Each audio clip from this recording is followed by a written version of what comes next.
les stages de gloire auprès de toi. La gloire est éternelle.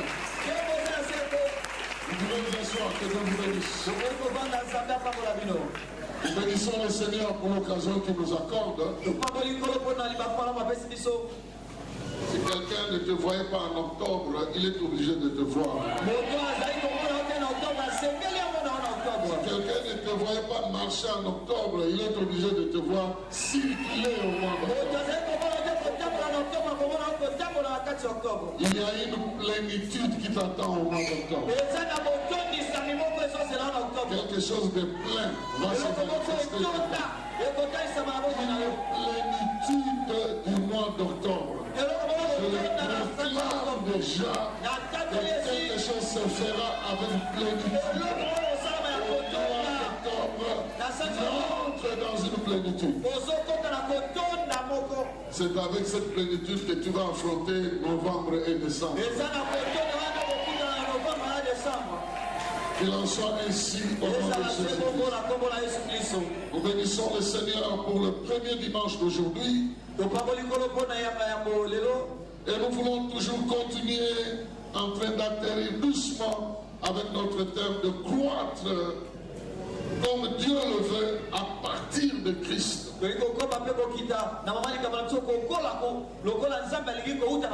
Parce que Christ est notre vie. Nous avons eu une vie de nos parents. Nous avons aussi une vie à partir de Christ. La vie à partir de nos parents nous pousse à croître physiquement. Et des fois on leur ressemble exactement. Et la vie avec Christ nous pousse à croître à partir de ce que Christ a fait et a réalisé pour nous. Pour que spirituellement nous puissions manifester sa gloire. Alors le texte d'aujourd'hui qui va nous introduire dans le sous-thème est 2 Corinthiens chapitre 2 verset 14. 2 Corinthiens chapitre 2 verset 14. J'ai souvenu annoncer à quelqu'un qu'il est possible que tu triomphes toujours. Que tu puisses croître dans le triomphe. Que tu puisses croître en triomphant. Et que le triomphe ne soit pas occasionnel, accidentel. Mais que le triomphe soit éternel. Continuel. En fait, j'ai fini le message d'aujourd'hui. Il est écrit ceci. Grâce soit rendue à Dieu qui nous fait toujours triompher en Christ et qui répand par nous en tout lieu l'odeur de sa connaissance. Quelqu'un dit très bien Amen. Amen. Bien, s'il est écrit que Dieu nous fait toujours triompher en Christ, c'est que nous pouvons croître aussi dans ce triomphe. S'il nous fait toujours triompher, donc nous pouvons toujours triompher. Si nous pouvons toujours triompher, donc nous pouvons croître dans cette dimension de triomphe continuel. Je ne vais pas entrer dans les définitions, mais je vais expliquer pourquoi ce triomphe est continuel. Et si tu comprends l'enseignement d'aujourd'hui, il est mélangé de prophéties, bien sûr. Il est mélangé de prophéties. Tu comprendras qu'avec Jésus, tu dois toujours réussir. Je dis bien avec lui. C'est pas en dehors de lui. Avec lui, tu dois toujours réussir. Triompher veut dire remporter avec succès. Avoir une victoire éclatante. Ah oui. Une victoire éclatante. Une victoire de gloire. une position prédominante, une domination éclatante, même une victoire absolue. On ne peut pas changer ces paramètres. Quand tu as cette victoire-là, ça ne peut pas changer. Ça restera toujours comme ça. Je ne sais pas qui je suis venu parler, mais tu vas atteindre un niveau où tu réussis et ça reste comme ça. Je vais vous dire pourquoi. Il y a des raisons fondamentales, il y en a 3. Des raisons fondamentales qui doivent te permettre à croire que tu peux réussir et rester dans la victoire. La raison fondamentale, c'est que ton triomphe ou ta victoire en Christ, elle provient d'une structure éternelle qui ne change pas. Cette victoire-là provient de quelque part où les dispositions sont déjà prises pour que ça ne puisse pas changer. C'est la source de ta victoire qui détermine la qualité de cette victoire. Et je vais parler de cette source. Comment Dieu a organisé pour que tu puisses triompher, que tu puisses vaincre et rester dans la victoire. D'habitude, l'homme a peur de la victoire. D'habitude, l'homme ne croit pas en une victoire permanente. Et c'est que la vie est faite de haut et de bas. Mais Dieu n'est pas un Dieu haut et bas. Il est éternel. Il est fiable. Il ne change jamais. Et certaines de ces mesures ne changent jamais. Et si il est pour toi, alors rien ne peut être contre toi. S'il est avec toi, alors tu peux avoir l'assurance que tu marches dans la victoire. Donc, il y a 3 éléments fondamentaux et 3 raisons, je vais les donner tout de suite. Mais laissez-moi lire avec vous un deuxième texte qui va nous faire entrer dans ces détails. Nous commençons la lecture dans Apocalypse 11. Nous commençons au dernier verset, le verset 19. Et nous progressons au chapitre 12 jusqu'au verset 11. Donc, Apocalypse 11, verset 19. Nous entrons dans 12 jusqu'au verset 11. Cette péricope-là, cette partie de la Bible que nous voulons lire, il est écrit ceci. Le temple de Dieu dans le ciel fut ouvert. Et l'arche de son alliance apparut dans son temple. Il y eut des éclairs, des voix, des tonnerres, un tremblement de terre, une forte grêle. Un grand signe apparut dans le ciel, une femme enveloppée du soleil, la lune sous ses pieds, une couronne de 12 étoiles sur sa tête. Elle était enceinte. Et elle criait, étant en travail et dans les douleurs d'enfantement. Un autre signe parut dans le ciel. Et voici, c'était un grand dragon rouge, ayant 7 têtes et 10 cornes. Et sur cette tête, 7 diadèmes. Sa queue entraîna les tiers des étoiles du ciel et les jeta par terre. Le dragon se tint devant la femme qui allait enfanter afin de dévorer son fils lorsqu'elle l'aurait enfanté. Elle enfanta un fils qui doit paître toutes les nations avec une verge de fer. Et son enfant fut enlevé vers Dieu et vers son trône. Et la femme s'enfuit dans le désert où elle avait un lieu préparé par Dieu afin qu'elle y fût nourrie pendant 1260 jours. Et il y eut une guerre dans le ciel. Michel et ses anges combattirent contre les dragons. Et les dragons et ses anges combattirent. Mais ils ne furent pas les plus forts.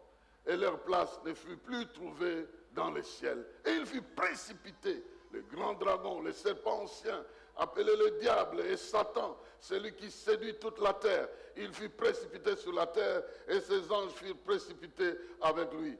Et j'ai entendu dans le ciel une voix forte qui criait, maintenant le salut est arrivé et la puissance et le règne de notre Dieu et l'autorité de son Christ, car il a été précipité, l'accusateur de nos frères, celui qui les accusait devant notre Dieu jour et nuit. Ils l'ont vaincu à cause du sang de l'agneau et à cause de la parole de leur témoignage, et ils n'ont pas aimé leur vie jusqu'à craindre la mort. Quelqu'un dit très bien Amen. Amen. Quelqu'un répète très bien son Amen. Amen. Quelqu'un affirme très bien son Amen. Amen. Voici, bien-aimé, un récit qui nous montre. Il a beaucoup d'explications, ce texte ici. Il fait l'objet de beaucoup de débats pour déterminer qui est cette femme. Et le diable ici, qu'est-ce qui se passe? Je n'entre pas dans ce débat. Mais je veux que nous fixions notre regard sur la scène. Sur les scènes que la Bible nous montre. La première scène, on nous montre le trône. On nous montre le temple. On nous montre l'arche de l'alliance. Et dès que ça apparaît, il y a du bruit, il y a des tonnerres. J'étais content d'entendre qu'il y avait une chanson ici. Je n'ai pas consulté la chorale, mais Dieu, lui, il les avait consultés, il les avait inspirés, parce que nous sommes dans cette logique-là. Quand je les ai entendus chanter, je dis c'est le Saint-Esprit. La première raison, c'est l'existence d'un trône. Il existe un trône. Oh, j'aimerais te dire, il existe un trône au-dessus de toutes sortes de trônes. C'est de ce trône que viennent des décisions que la terre ne peut pas changer, que l'atmosphère ne peut pas changer, que le diable ne peut pas changer, que les hommes ne peuvent pas changer, que personne ne peut changer. Il existe un trône. Il existe un trône. Et cette réalité, donc je vais parler du trône, je vais parler du temple, et je vais parler de l'arche de l'alliance. Ces trois choses-là, ça détermine une victoire éclatante permanente. Nous commençons avec le trône. Si vous voulez lire un texte qui nous aide à comprendre le trône, nous allons rapidement dans Ésaïe chapitre 6.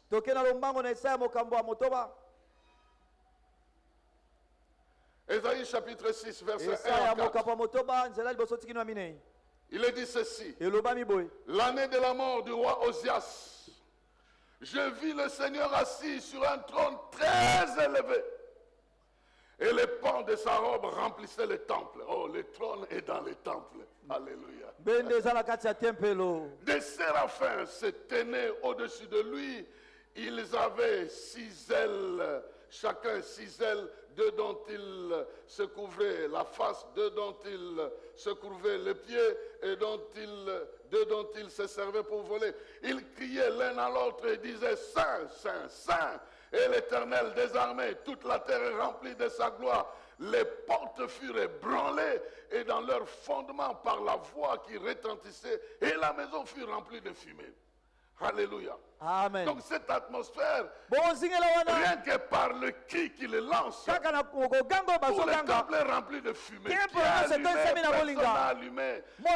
C'est la présence de Dieu. Et nous devons comprendre, lorsqu'on parle du trône, l'on ne signifie pas que Dieu est à la dimension de ce trône. Quand vous regardez un homme assis sur le trône est à la dimension de sa taille. Ce fauteuil-là, s'il est très grand de taille, on va faire le trône à la dimension de sa taille. Mais il n'y a aucune dimension de Dieu qui peut être identifiée. Non. C'est l'ensemble de ça qui est présenté comme un trône. Quelqu'un assis sur un trône est une apparition temporaire de Dieu apparent sur un trône. Mais ce n'est pas ça sa taille. C'est ça que vous comprenez. C'est une manifestation de sa gloire. Il veut nous faire voir la dimension de sa gloire quand il veut prendre des décisions. La Bible dit que c'était le jour de la mort d'un roi sur la terre. Quelqu'un a quitté son trône sur la terre. Il y avait un deuil sur la terre. Mais au ciel, ce n'était pas le cas. Le règne ne peut pas manquer. Parce que celui qui est assis ne peut pas mourir. Il est assis sur son trône. Tu peux avoir des problèmes sur la terre. Mais au ciel, il y a un trône qui ne change jamais, qui ne varie jamais. Il est très élevé. C'est un trône qui est très élevé. Et qu'est représente le trône ici? Le trône représente le lieu le plus élevé de gloire. Le plus élevé en souveraineté. C'est-à-dire là où il y a des choses qui ne peuvent pas être contestées par qui que ce soit. C'est le lieu le plus élevé des décisions absolues. Des décisions qui ne peuvent pas changer. S'il dit oui, tu vas vaincre, la terre ne changera pas. La crise que tu traverses ne changera rien. Dès qu'il dit un mot, la chose arrive.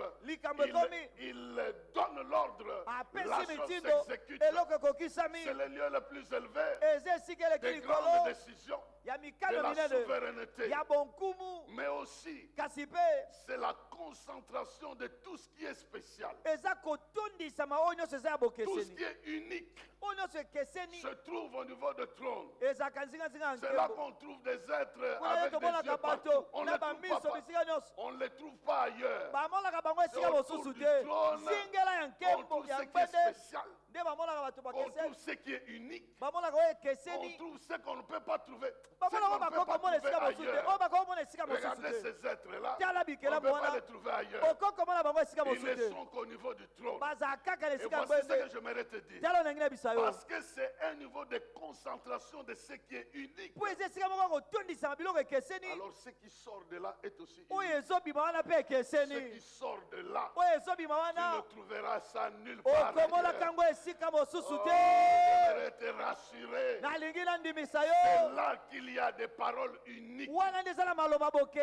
Quand Paul est arrivé à ce niveau-là, il a dit que j'ai entendu des choses qui n'est pas permis aux oreilles humaines d'entendre. Et j'ai vu des choses uniques. Et ce monsieur-là qui est arrivé là, il est retourné sur la terre. Il a commencé à donner ses points de vue. Même ceux qui ont mangé avec Jésus ne savaient pas le contredire. Je suis en train de vous dire que c'est unique. Et je viens t'apporter quelque chose d'unique qui provient de ce trône-là. Il y a quelque chose d'unique qui sort de là. Il vient parce que quand ça sort de ce trône-là, ça ne peut pas être contesté. Même Pierre lui-même, il a pu voir une nappe descendre en train de lui dire, prends et mange. Il dit non, je n'ai jamais mangé d'impur. Et puis la voix lui dit, ce que je déclare pur reste pur. Et pourtant c'était en rapport avec Corneille. On était en train de lui présenter Corneille. Le ciel avait déjà décidé que même si c'était militaire, même si c'était un Romain, même si les Romains sont contre les Juifs, mais si le ciel dit oui, parce qu'il est lié à l'offrande, il est lié est lié à l'arche, il est lié à l'autel. Je vais expliquer ça plus tard. Personne ne peut contredire ça. Donc le trône, c'est le lieu où se décident des choses extraordinaires. Les créatures qui sont là, on ne peut pas les trouver ailleurs. L'adoration qui est là, on ne peut pas la trouver ailleurs. Les révélations qui sortent de là, on ne peut pas les trouver ailleurs. Nous, on peut louer, danser, mais nous avons notre manière de produire la fumée. Vous savez ça? On va faire fin, et puis la fumée va sortir. Ça n'a rien à voir avec la vraie fumée produite par la louange des anges. Nous, on essaye un peu de nous tromper ici avec des histoires qui n'ont rien à voir. Mais là aussi, le trône représente la présence totale de la divinité, de ce que Dieu est. Ça se présente là. De la totalité, même si on ne sait pas le voir dans sa grandeur, mais la totalité de la divinité est au niveau de ce trône. Retenez cela. Bien-aimé, le trône est le lieu le plus élevé, le plus souverain, où se prennent des décisions qui s'imposent sur tout le monde. C'est un lieu où la plénitude de la divinité est manifestée. Et ce qui sort de là est divin. Ce qui sort de là est spécial. Ce qui sort de là est absolu.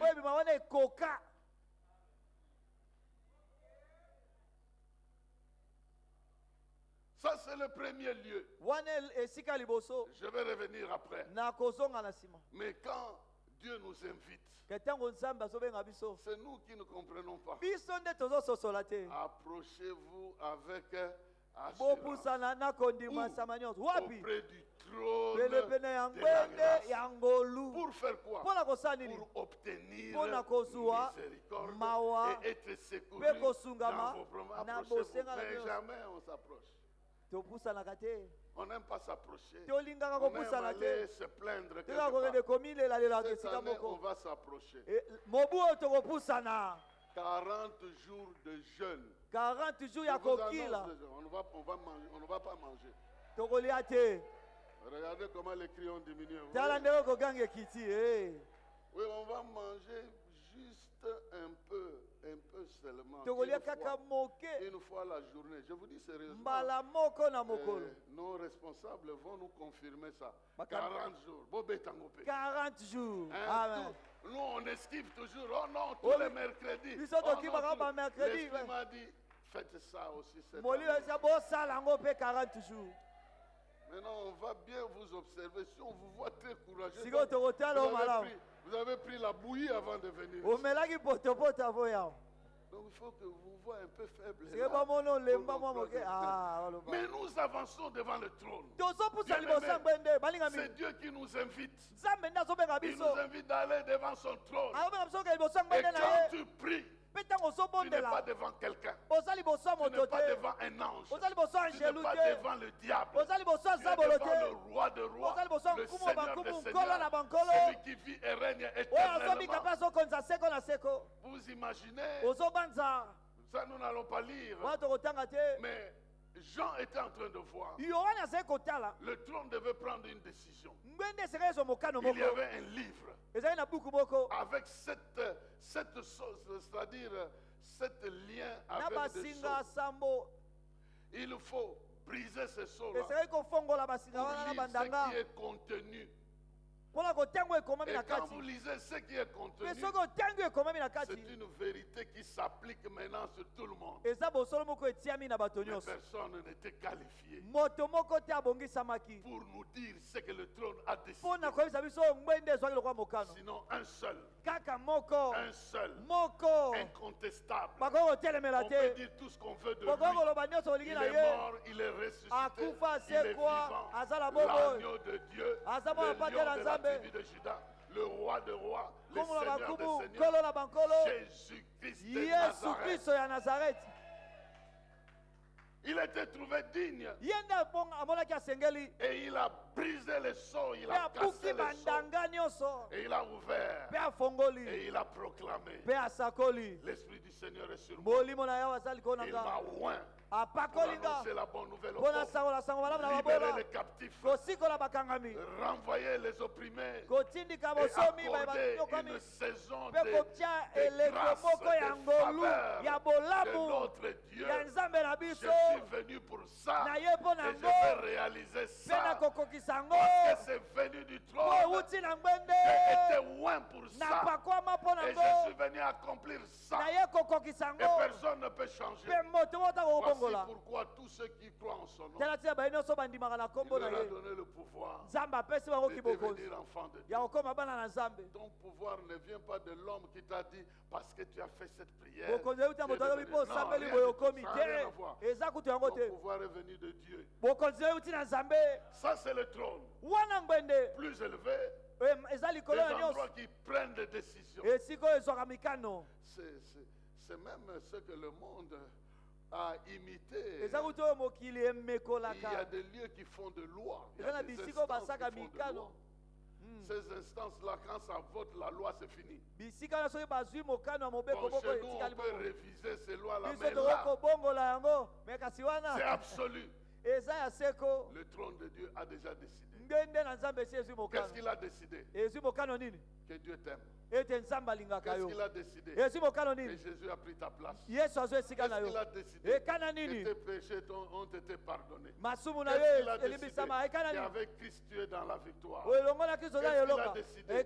Il ne t'abandonnera jamais. Qu'il ne te délaissera jamais. Il marchera avec toi. Si tu marches avec lui, il marchera avec toi. Si tu marches à côté, tu ne verras pas cette gloire. Deuxième instance, c'est le temple. Le temple.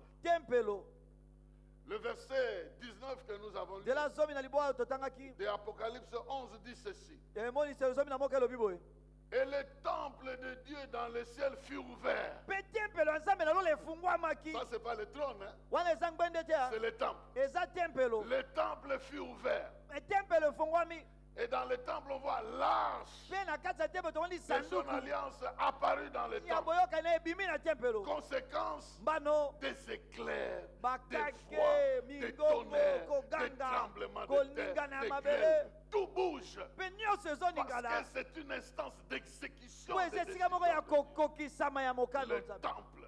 C'est comme ça que Jésus a chassé les gens dans les temples. Il a dit qu'il est écrit que ma maison sera quoi? Une maison de prière. Un lieu où les hommes viennent rencontrer Dieu. Pour que ce qui est au niveau du trône soit transféré auprès des hommes.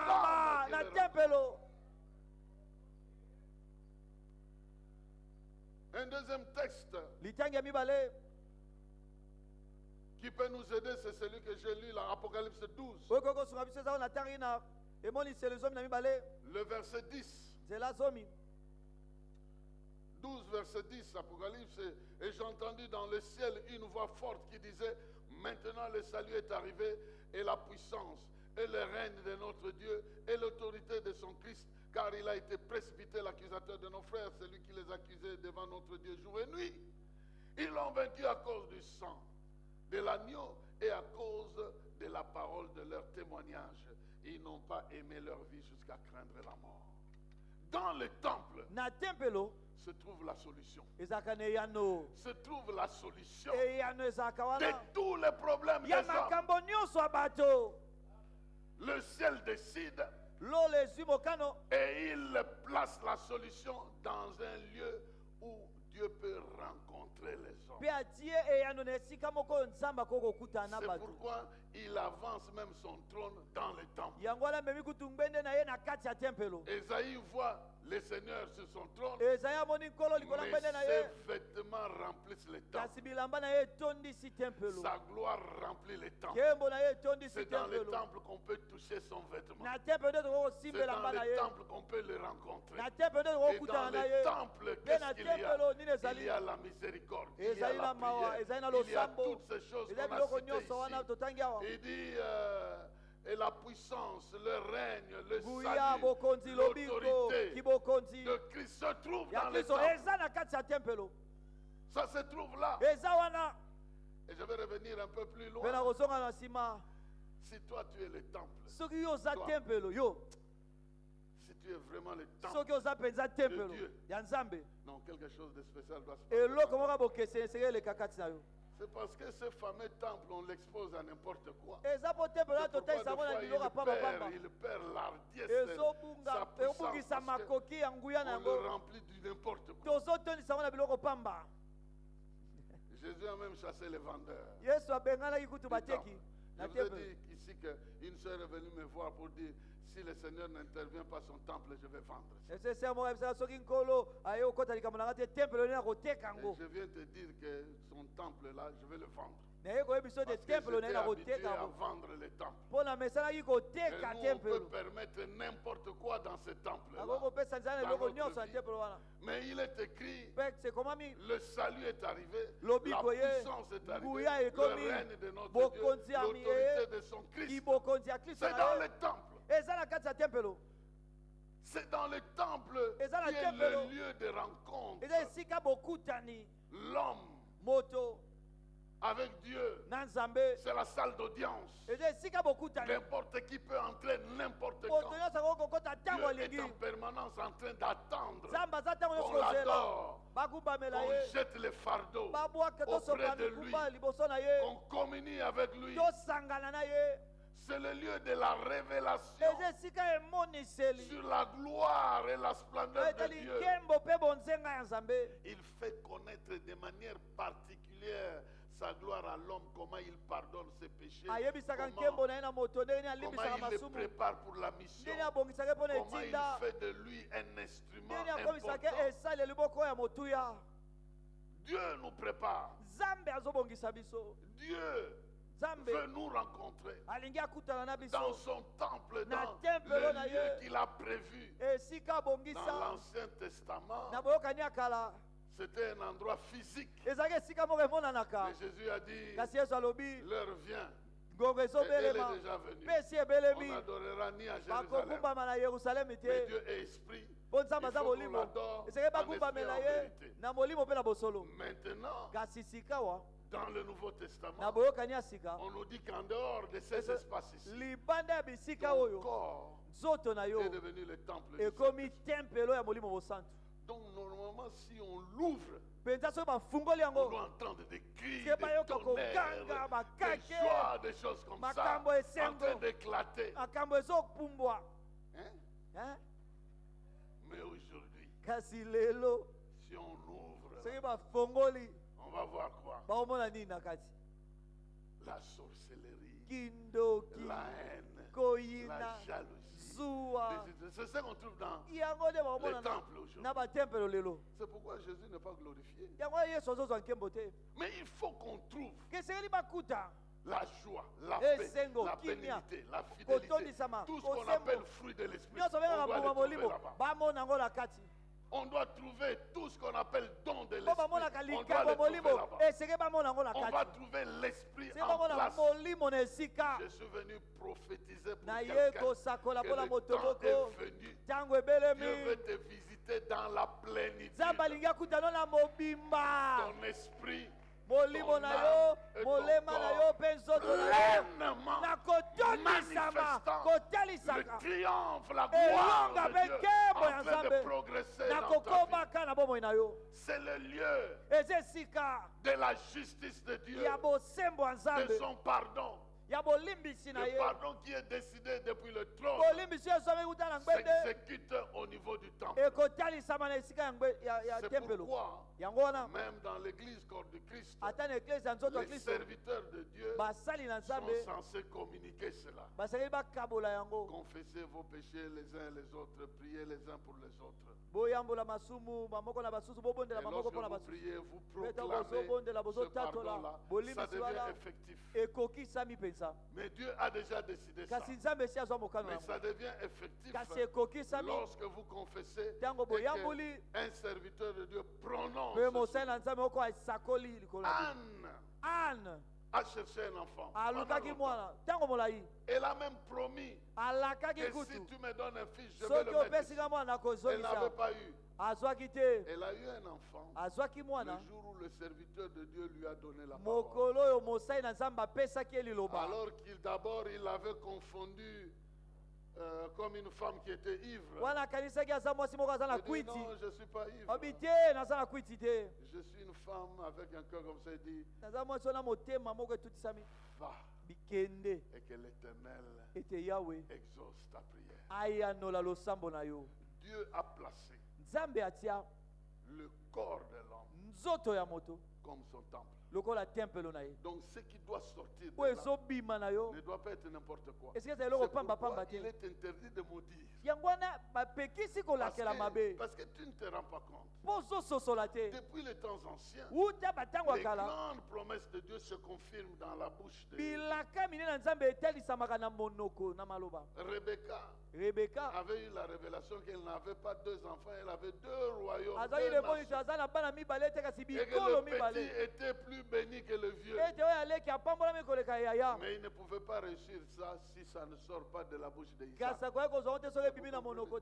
Allez me donner à manger, je vais manger. Et je vais te bénir. Donc, comme la bénédiction était destinée aux plus petits, c'est allé aux plus petits. Mais il devait sortir ça. C'est pourquoi, bien-aimé dans le Seigneur, Dieu a établi dans l'église des responsables. Ils doivent véhiculer cette parole-là, comme ça soit temple vers temple. Le temple te communique un message, tu le reçois dans le temple qui doit manifester cette décision-là. Si tu as compris, tu comprends. Si tu demandes à un homme de Dieu, il va t'expliquer. Donc nous sommes dans une situation où Dieu a décidé qu'à cet endroit, le pardon doit se prononcer et se recevoir. C'est dans ta vie que tu dois recevoir cela. Parce que la Bible dit, nous sommes le temple du Saint-Esprit. Et je ne peux pas prendre mon corps pour exposer ça à n'importe quoi. Et je ne peux pas faire régner dans ce corps ici quelque chose qui n'est pas apprécié par l'Esprit. C'est très important. Si nous voulons avoir la victoire, esprit, âme et corps doivent être unis. Mais nous devons savoir que le bruit là du temple, les éclairs, en d'autres termes, la manifestation de elle est sur ta langue. Si tu crois, ce que tu lis est lié. Ce que tu délis est lié. Il te donne le pouvoir de marcher sur les serpents, sur les scorpions et sur toute la puissance de la terre. Tout ça doit se manifester au travers de toi. Tu dois comprendre que le mécanisme du temple, c'est ce qui a été transféré avec la présence de l'Esprit. Celui qui est sur le trône, qui est représenté par 7 esprits qui sont devant le trône. Maintenant c'est en moi et ma vie devient le reflet de la gloire de Dieu. Mon corps devient le temple. Oh, que Dieu te fasse grâce. Que Dieu te fasse grâce. Et que ton corps devienne réellement le temple. Et qu'il rayonne partout où tu passes. Il y a des endroits quand tu entres, il y a des gens qui seront inconfortables. Simplement parce que tu n'es pas un Kazadi. Mais tu es le temple ambulant de Dieu. Là où on l'ouvre, c'est des cris, c'est des triomphes, c'est la gloire de Dieu qui se manifeste. Il est temps que cela se passe dans ta vie. Je suis venu avec cette bonne nouvelle. Dieu va te faire passer par des expériences pour que tu deviennes réellement le temple et que la puissance de Dieu puisse devenir une réalité. Nous ne savons pas expliquer tout ce que nous-mêmes nous vivons comme expérience. Sinon certains peuvent avoir peur et dire, qu'est-ce Dieu te fera passer par des expériences pour que tu te rendes compte que tu n'es pas n'importe quoi. J'ai déjà prié qu'il y ait une plénitude d'expérience. Je ne sais pas si tu vas vivre ce que moi aussi j'ai vécu. Est-ce que Seigneur, tu ne peux même pas faire passer certains de mes frères dans ce genre de choses? Qu'ils réalisent que tu es grand. Hein? Je me vois entrant dans le soleil. Je dis, oh, c'est fini. Je vais mourir. Je vais me brûler. Non, je suis entré. Et je ne me suis pas brûlé. Il y avait du feu tout autour. Mais je ne me brûlais pas. J'ai réveillé ma femme, j'ai dit, je ne brûle pas. C'est le soleil. Ici on dit il y a une femme, elle était habillée en soleil. Bon, j'ai prié pour quelqu'un ici. Tu as beaucoup traversé des crises inutiles. Il faut que Dieu te montre qu'il y a des endroits dangereux. Tu entres là, au nom de Jésus, tu sors vainqueur.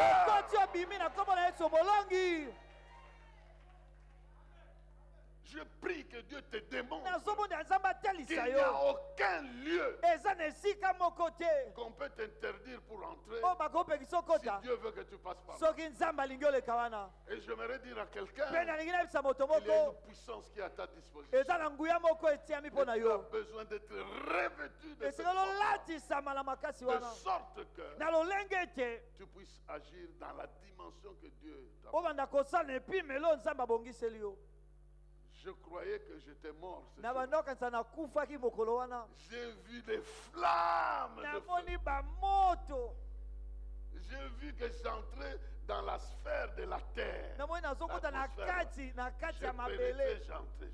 Je me réveille, je regarde. C'est quoi cette histoire?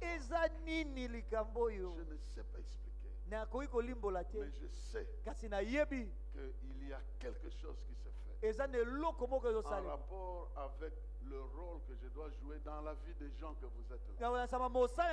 Paul disait, si on peut se partager quelques dons. Et moi je suis venu prier pour qu'un feu s'allume dans la vie de quelqu'un. Et ce feu-là ne doit pas s'éteindre. Ça doit t'amener à des victoires que tu n'as jamais imaginées. Je dis qu'il en soit ainsi. Et il en sera ainsi. Parce que ton corps est le temple. Lorsqu'il se présente, quand Jésus se présentait, il y a des gens qui tombaient. Nous cherchons Jésus de Nazareth. Je suis là pour tous. Il tombe. Jésus de Nazareth. Qu'est-ce qu'il n'incarnait pas comme pouvoir? Il est écrit, nous avons reçu tout pleinement en lui, qui est le chef de toute autorité et de toute domination. Tu as reçu ça. Ça se trouve dans son temple que tu es là. Il faut que ça se manifeste. Octobre, c'est la plénitude de la manifestation du salut, de la délivrance, du pardon, des miracles et de tout ce qui doit être vécu dans ta propre vie. La troisième chose est appelée l'arche. L'arche de l'alliance. Ça manifeste la partie du jugement de Dieu qui consacre la légalité et la légitimité.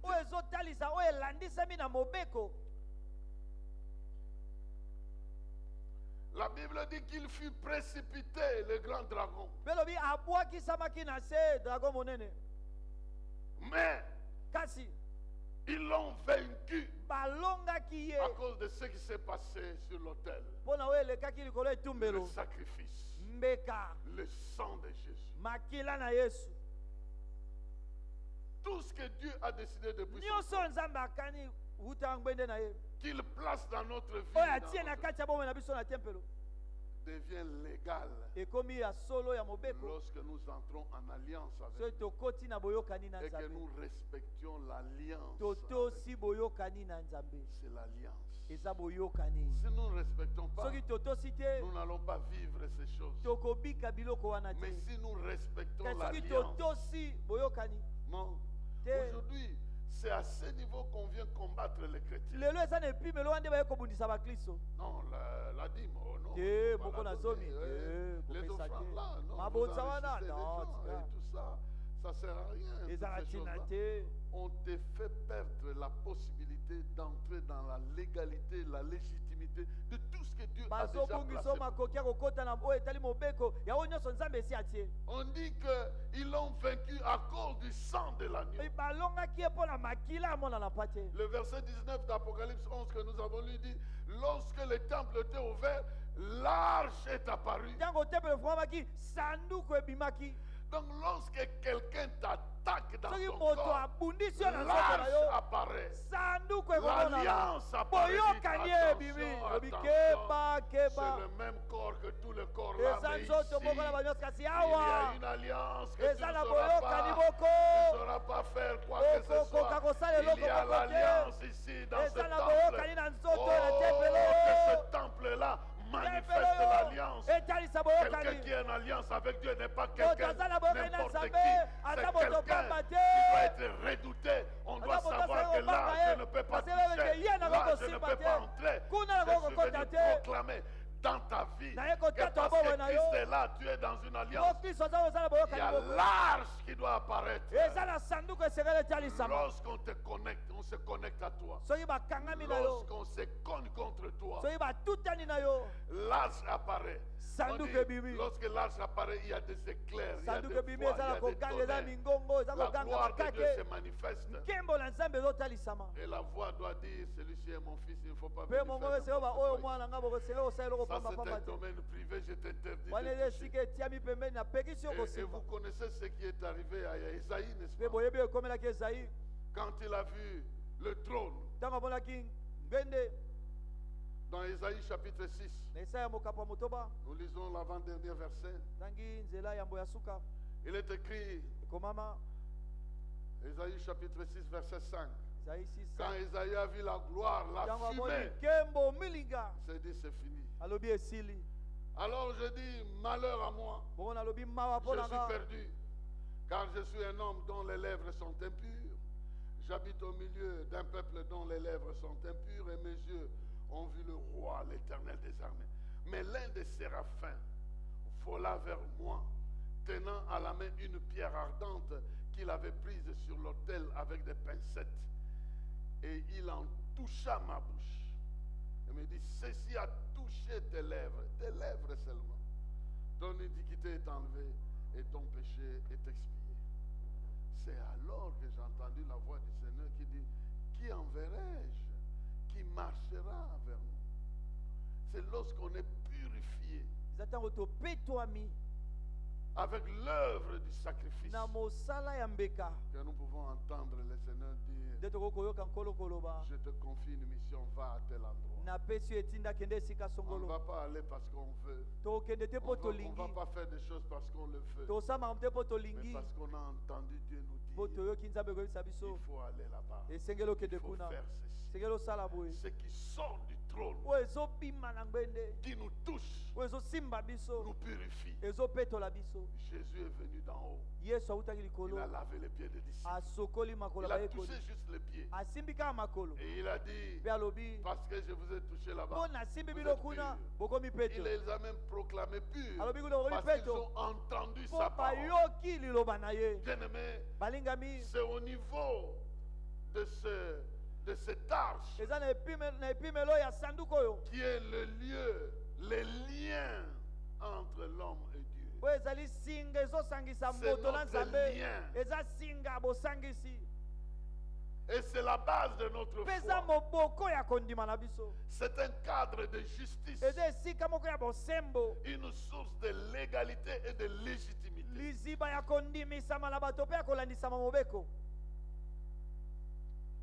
C'est là où la bouche de Dieu rencontre l'oreille de l'homme. C'est à l'autel. C'est à l'autel. Là où on offre des sacrifices, la bouche de Dieu va rencontrer ton oreille. Dieu va prononcer la bénédiction. Quand tu as l'habitude d'offrir, la bénédiction de Dieu pénétrera ta vie. Et c'est cet aspect qui fait que nous puissions devenir le sujet des bénédictions, des promesses qui viennent du trône. Corneille était lié par sa manière d'offrir à Dieu. Ça devient un lien. Dieu utilise ce lien-là pour te toucher, pour te parler, pour te révéler des choses. Le diable connaît très bien pourquoi on doit offrir. C'est pourquoi il nous empêche des fois aussi. Il envoie ces gens pour offrir, pour envoûter les gens. Je vous ai dit ici que dans une église, les gens sont venus mettre les offrandes. Et quelqu'un a mis une montre. Mike Kors. Et la nuit, je dors.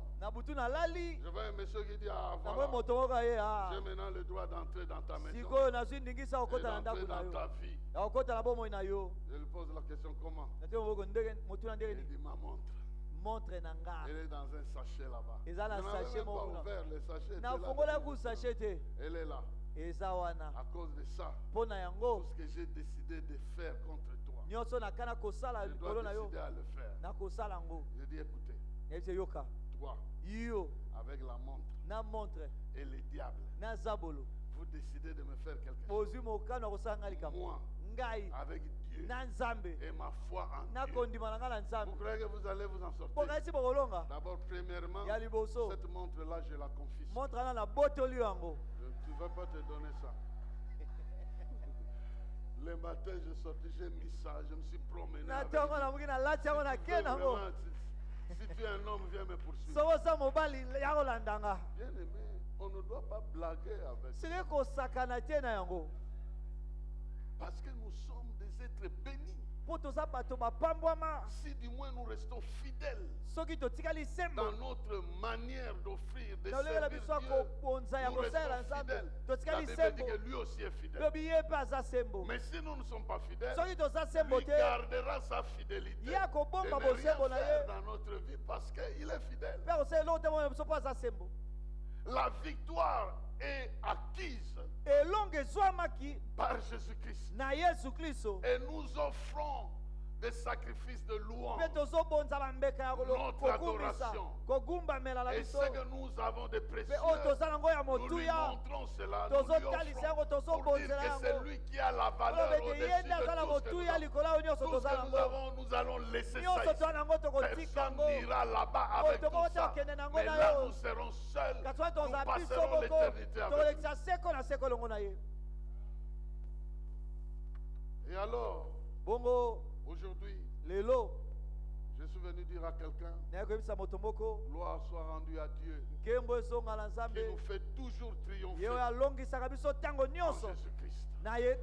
Il nous fait toujours triompher. La décision vient du trône.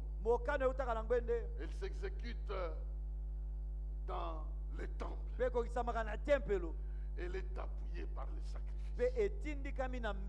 Personne ne peut changer ça. Personne ne peut changer ça. Le trône a décidé que le Fils vienne. Le Fils est venu, il a offert ça. Et il a établi le sacrifice. Si tu crois en lui, tu es sauvé. Que les gens t'aiment, qu'ils ne t'aiment pas, tu es sauvé. Mais si tu marches avec lui, quelqu'un t'affronte, le temple s'ouvre. Là, le lien se manifeste. Même dans l'Ancien Testament, le beau-père qui était en même temps patron, qui était en même temps oncle. Il était oncle.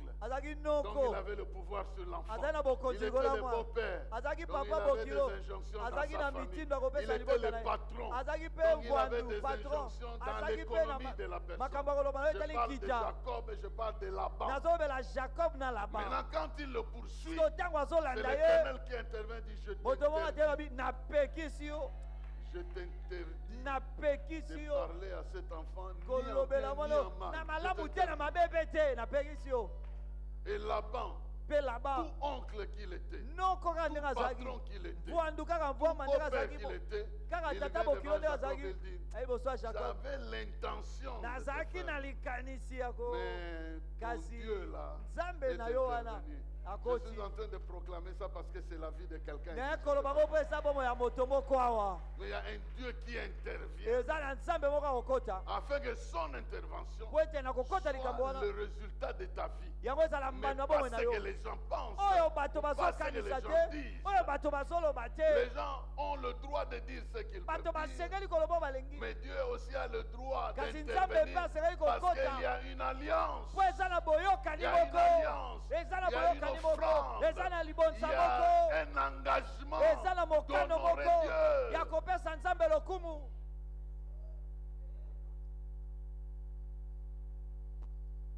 Et je vous vois honorer Dieu la plupart des fois. Et je prie que Dieu pense à quelqu'un ici.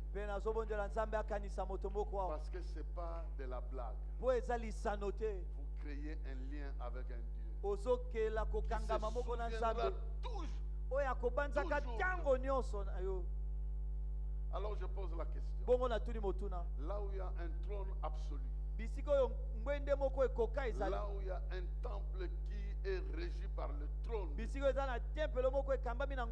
où il y a un autel qui manifeste la justice de Dieu, le triomphe est garanti. Qu'il en soit ainsi. Dans ta vie.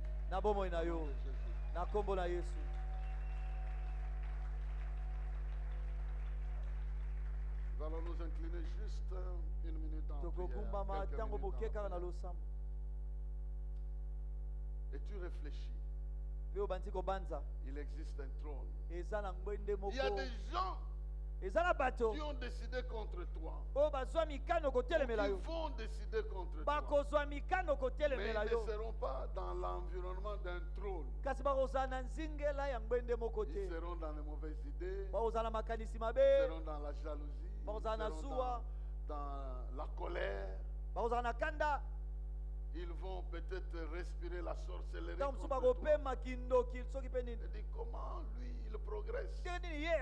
Envoûtons-le. Cette décision ne vient pas d'un trône. Mais la décision qui te protège vient du trône.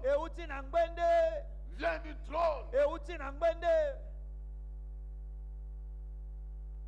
La décision qui te combat vient des sources de l'enfer. Mais la décision qui te protège vient du trône. Est-ce que tu peux te tenir debout? Tu lèves tes mains devant le ciel. Tu vas faire cette prière après moi. Seigneur, Jésus-Christ, tu es mon Seigneur. Tu es mon Seigneur. Tu es mon roi. Tu es mon roi. Tu es tout pour moi. Tu es tout pour moi. En toi, je triomphe. Je triomphe. Et je triompherai. Et je triompherai. Parce que je suis attaché au trône. Je suis attaché au trône. Je suis attaché au temple. Je suis attaché au temple. Et je suis attaché à l'autel. Je suis attaché à l'autel. L'autel où tu as versé le sang. L'autel où tu as versé le sang. Pour me sauver. Pour me sauver. Permets, Seigneur. Permets, Seigneur. Que ma vie reflète. Que ma vie reflète. Les décisions de ton trône. Les décisions de ton trône. La manifestation de ton temple. La manifestation de ton temple. Et la justification de ton alliance. Et la justification de ton alliance. Au nom de Jésus. Au nom de Jésus. Maintenant tu peux prier toi. Tu peux aller toi-même en train de prier.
Nous voulons rendre grâce au Seigneur, le bénir pour ce message de ce matin. Nous voulons aussi prier pour son serviteur, que le Seigneur le bénisse, alors que j'invite la